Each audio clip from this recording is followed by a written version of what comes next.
Online education में आप सभी का हार्दिक स्वागत है। मैं हूं धवल सर और आज हम सभी हिंदी विषय में विशेषण का अध्ययन करेंगे। ओके, चलो हमें जानना है कि यहाँ पर सूचना दी गई है कि निम्नलिखित वाक्यों को पढ़िए। तो हमें 5 विधान दिए गए हैं और पांचों विधान के बारे में हमें चर्चा करनी है। पहला विधान है कि दियांशी साहसी बालिका है। दूसरा है बगीचे में सुंदर फूल खिले थे। भारत ने श्रीलंका को 3 विकेट से हराया। बाल्टी में थोड़ा सा पानी है, वह आदमी जा रहा है। यानी कि हमें यह 5 विधान दिए गए हैं। तो पांचों विधान में हमें जानना है कि 5 विधान हमें क्या क्या कहना चाहते हैं। तो पांचों विधानों के कुछ ना कुछ हर एक विधान के अंदर एक एक शब्द के नीचे अंडरलाइन की गई है, यानी कि एक एक शब्द को रेखांकित किया गया है। तो पहला है कि दियांशी साहसी बालिका है।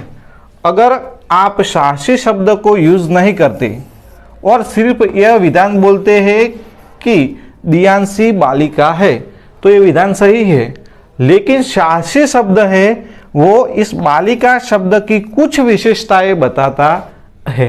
ओके, और बालिका शब्द व्याकरण की भाषा में क्या कहा जाता है? तो बालिका यानी कि वो है एक संज्ञा।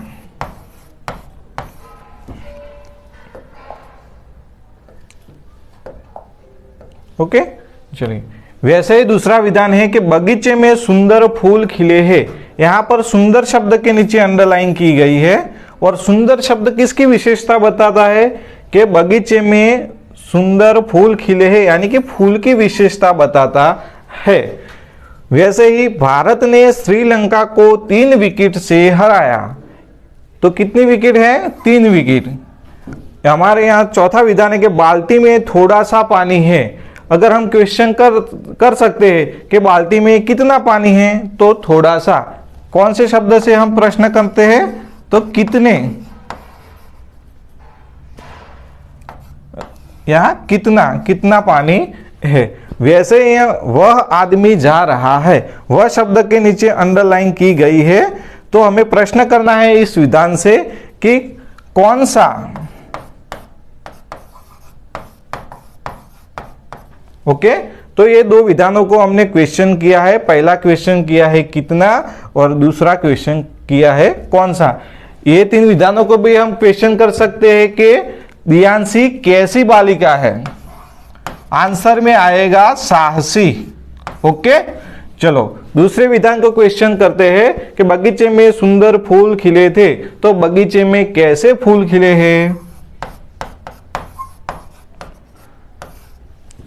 तीसरा विधान है कि भारत ने श्रीलंका को 3 विकेट से हराया। तो क्वेश्चन करेंगे कितने शब्द से।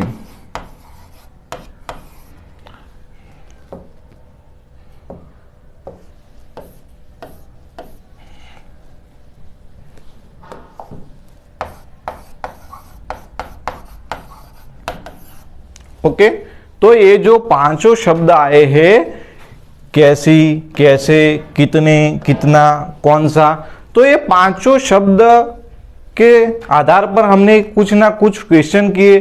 तो ये पांचों जो शब्द है इनसे इस टॉपिक का पूरा भार रहा हुआ है। तो कैसे हम जानते हैं?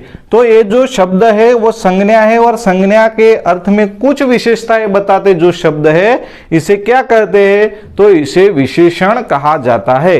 यानी कि जो शब्द संज्ञा की विशेषताएं बताते हैं उसे विशेषण कहा जाता है। चलो आइए हम इसकी परिभाषा को भी जान लेते हैं।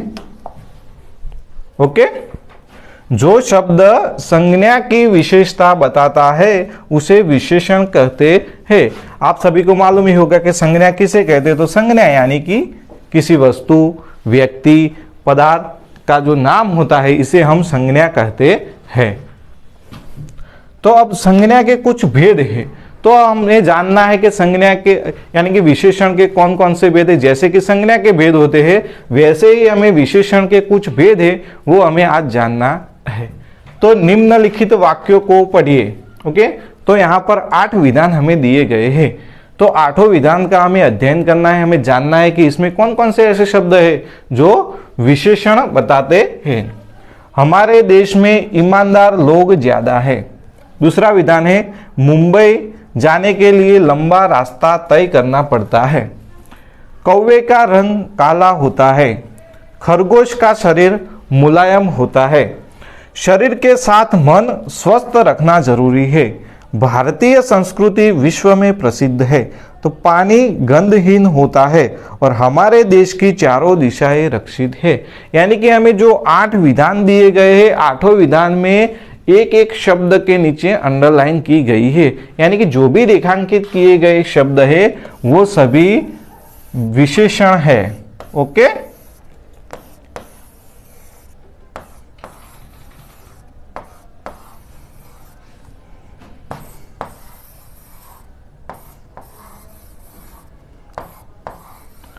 तो ये जो विशेषण शब्द हमें बताते हैं कि ये संज्ञा की विशेषताएं बताते हैं।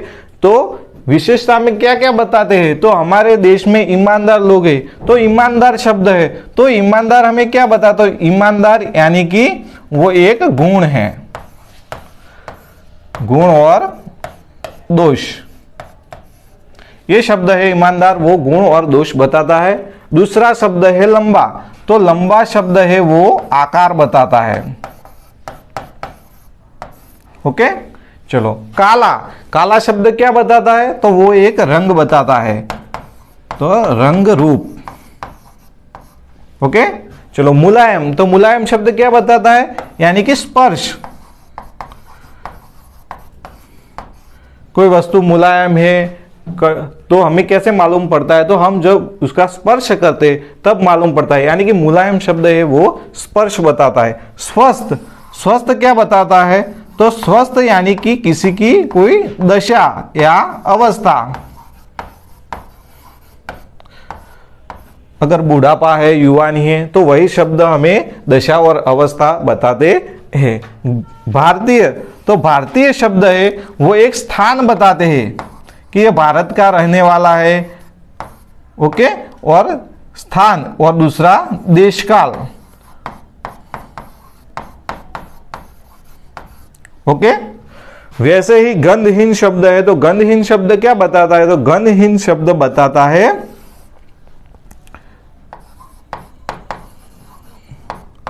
ओके, गंध और स्वाद। ओके, चलो लास्ट में विधान दिया गया है कि हमारे देश की चारों दिशा रक्षित है। चारों दिशा, तो चारों दिशा क्या बताती है? कि वो दिशा बताती है। यानी कि जो भी हमें शब्द दिए गए हैं, ईमानदार, लंबा, काला, मुलायम, स्वस्थ, भारतीय, गंधहीन और चारों, तो जो शब्द हमें गुणदोष, आकार, रंगरूप, स्पर्श, दशा, अवस्था, स्थान, देशकाल, गंध, स्वाद और दिशा, तो ये आठों शब्दों की जो विशेषता है, वो विशेषता अगर कोई शब्द हमें दर्शाता है तो इसे गुणवाचक विशेषण कहा जाता है। ओके, चलो हम देख लेते हैं इसकी परिभाषा। क्या कहा है?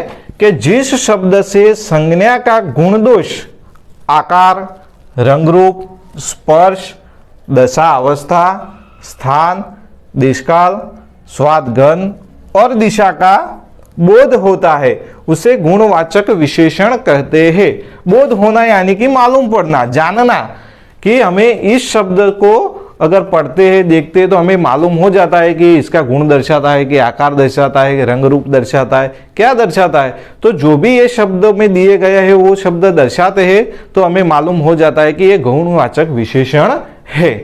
चलो, गुणवाचक विशेषण में कौन कौन से शब्द यूज किए जाते हैं तो हमें अभी जानेंगे। चलो, गुणवाचक विशेषण संज्ञा या सर्वनाम शब्दों की निम्नलिखित विशेषताओं का बोध कराता है। तो पहले गुण दोष, तो गुण दोष में कौन कौन से शब्द यूज किए जाते हैं?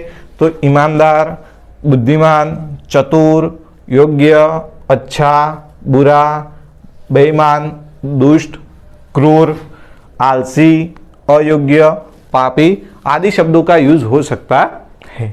चलो, आकार, तो आकार कौन कौन से है? तो गोल, चौड़ा, लंबा, पतला, मोटा, वर्गाकार, तिकोना आदि। तो ये आकार है, रंग रूप सफ़ेद, काला, पीला, सांवला, गोरा, बेला, चमकीला। तो ये सब रंग रूप है। चलो आगे। स्पर्श, स्पर्श कौन कौन से? कोमल, कठोर, खुरदरा, चिकना, मुलायम आदि स्पर्श। दशा अवस्था तो स्वस्थ, कमजोर, बीमार, दुर्बल, रोगी, बूढ़ा, युवा आदि शब्द का यूज हो सकता है। चलो स्वास्थ्य और देश का, तो ग्रामीण, प्राचीन, भारतीय, शहरी, जापानी, पंजाबी आदि। स्वाद और गंध में कौन कौन से शब्द यूज किए जा सकते हैं? तो मीठा, खट्टा, चटपटा, कड़वा, फीका, तीखा आदि शब्दों का यूज किया जा सकता है। चलो दिशाएं, तो दिशाएं कौन कौन सी? पूर्व, पश्चिम, उत्तर, दक्षिण आदि।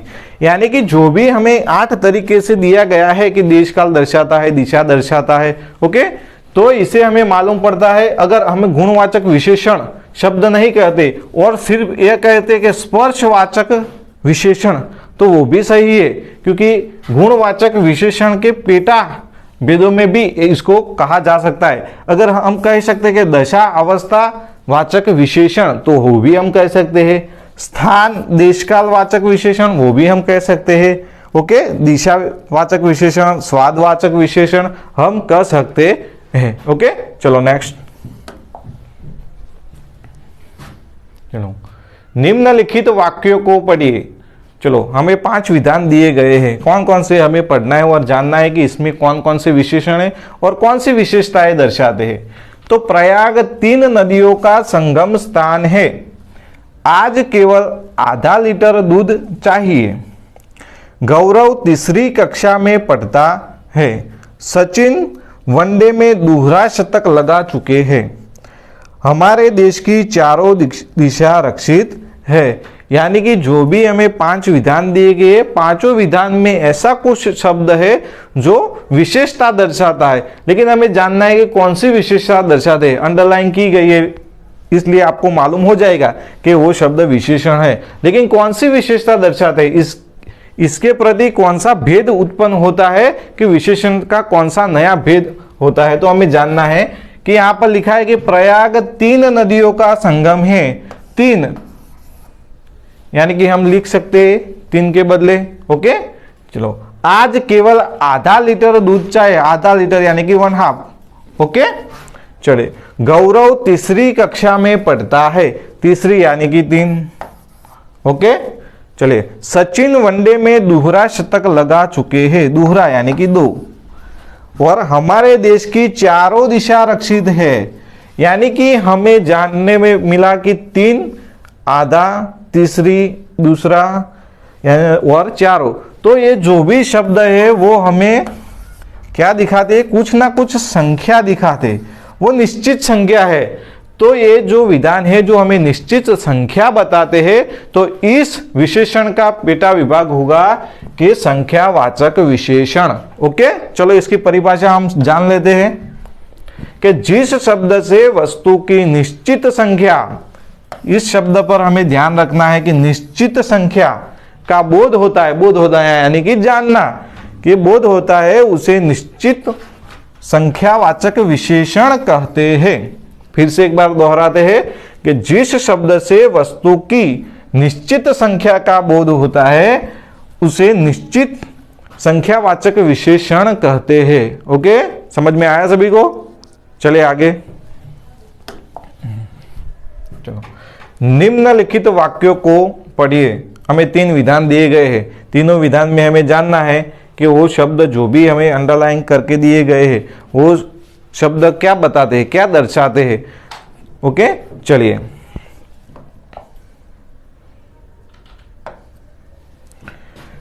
कई लोग नर्मदा की परिक्रमा करते हैं।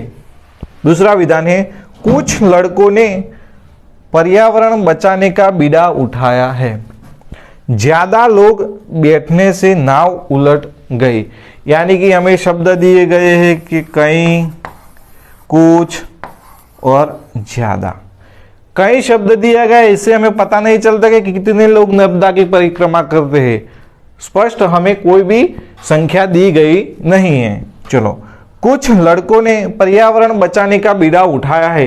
कुछ लड़कों ने यानी कि कोई निश्चित संख्या है नहीं, तो हमें मालूम नहीं होगा कि कितने हैं लड़के। ओके, चलिए।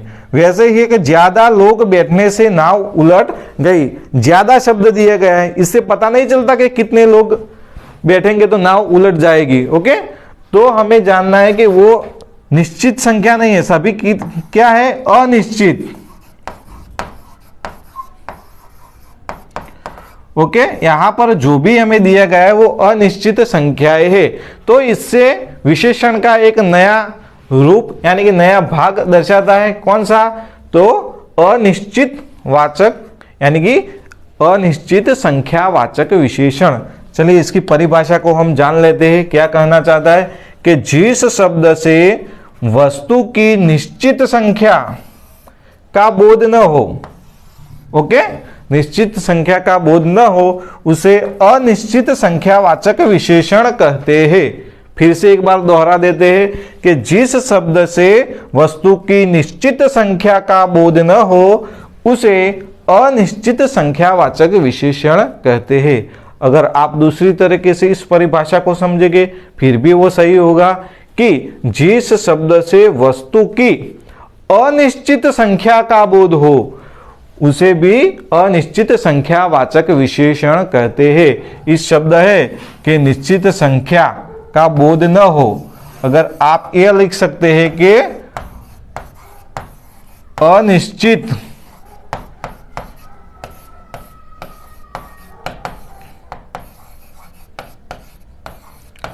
संख्या का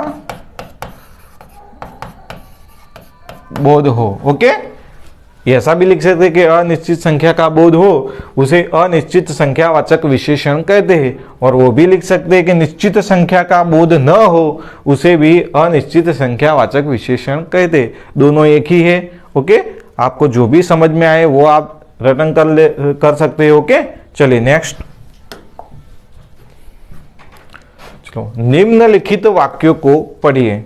हमें 4 विधान दिए गए हैं कि राधा ने 2 लीटर तेल मंगवाया, किशन ने 50 ग्राम इलायची खरीदी, राहुल थोड़ी चीनी लेकर आया। और चौथा विधान है कि पिताजी बाजार से कुछ सब्जियां लाए। यानी कि ये जो शब्द हमें दिए गए हैं कि 2 लीटर, ओके, चलो 50 ग्राम, थोड़ी चीनी और बाजार से कुछ सब्जियां लाए। यानी कि ये जो भी शब्द दिए गए, यहाँ पर तेल शब्द है, ओके, यहाँ पर इलायची शब्द है, यहाँ पर चीनी शब्द है और यहाँ पर सब्जियां। ओके, तो ये चारों शब्दों को आप ध्यान से देखें तो आपको पता चल जाएगा कि 2 लीटर 50 ग्राम, तो वो कैसे कि नापतोल करके लाए होंगे।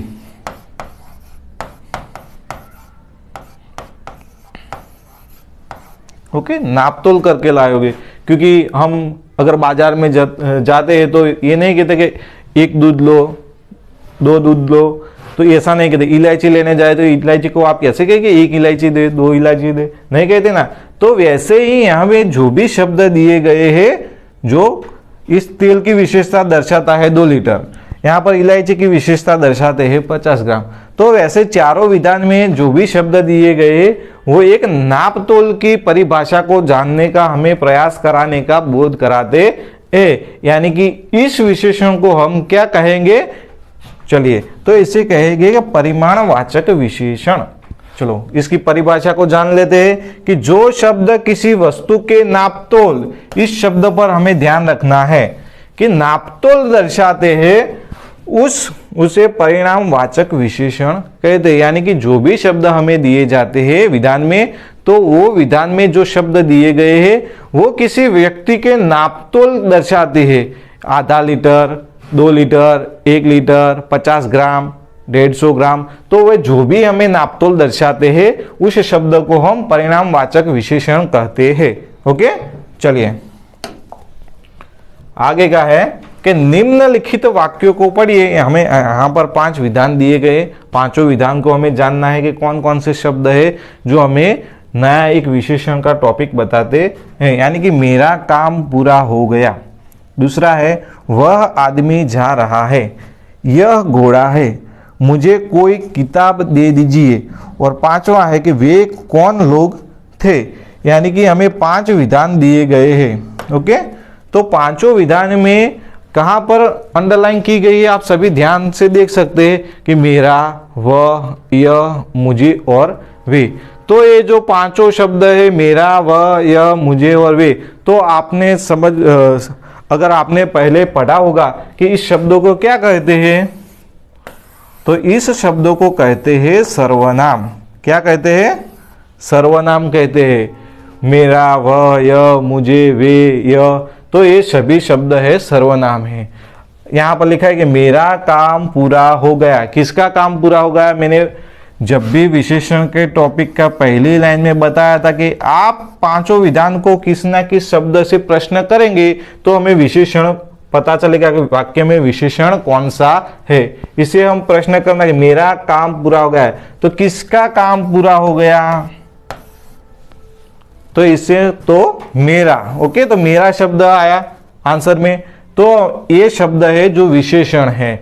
तो वैसे ही वह आदमी जा रहा है, कौन सा आदमी जा रहा है? तो वह आदमी। चलो, घोड़ा है, कौन सा घोड़ा है? कौन घोड़ा है? तो यह घोड़ा है। मुझे कोई किताब दे दीजिए, किसको किताब देने की बात है? तो मुझे। तो ये जो शब्द है जो वाक्य में विशेषण के रूप में तो यूज किए गए हैं, लेकिन वो एक सर्वनाम है। तो सर्वनाम अगर विशेषण के रूप में यूज किया जाए तो इसे कहते हैं सार्वनामिक विशेषण। ओके, चलिए इसकी परिभाषा को समझ लेते हैं कि जब सर्वनाम किसी संज्ञा की विशेषता बताता है, यानी कि कोई भी सर्वनाम संज्ञा की विशेषता बताता है, तो इसे क्या कहते हैं? सार्वनामिक विशेषण। दो शब्द याद रखने हैं कि सर्वनाम किसकी विशेषता बताता है? संज्ञा की, तो इसे कहते हैं सार्वनामिक विशेषण। तो ये थे सभी विशेषण के प्रकार थे, भेद थे। ओके, तो हमने बारी बारी ये सभी प्रकारों को हमने जाना कि कौन कौन से भेद थे। आप सभी को क्या करना है कि किसी भी चीज या किसी भी आप टेक्स्ट बुक में पढ़े, ग्रामर में किसी भी में पढ़े, तो ऐसे कुछ विधान निकाल के रखिए और विधान में आप जानने का प्रयास करिए। आपको प्रश्न करना है सभी विधानों को कि कैसे, कितना, किसको। तो ये सभी आपको इस प्रकार के आप क्वेश्चन करेंगे विधान को, तो इस विधान में से हमने कुछ ना कुछ आंसर मिलेगा, वही आंसर हमारा विशेषण होगा। पहले ही मैंने बताया था पहले 5 विधानों में कौन कौन से शब्द है कि हमें विधान को पूछने हैं, तो ये पांचों शब्दों को आपको ध्यान में रखना है और पांचों शब्द से आप विधान को क्वेश्चन करेंगे तो आपको विशेषण का पता चल जाएगा। ओके, चलिए, धन्यवाद सभी को।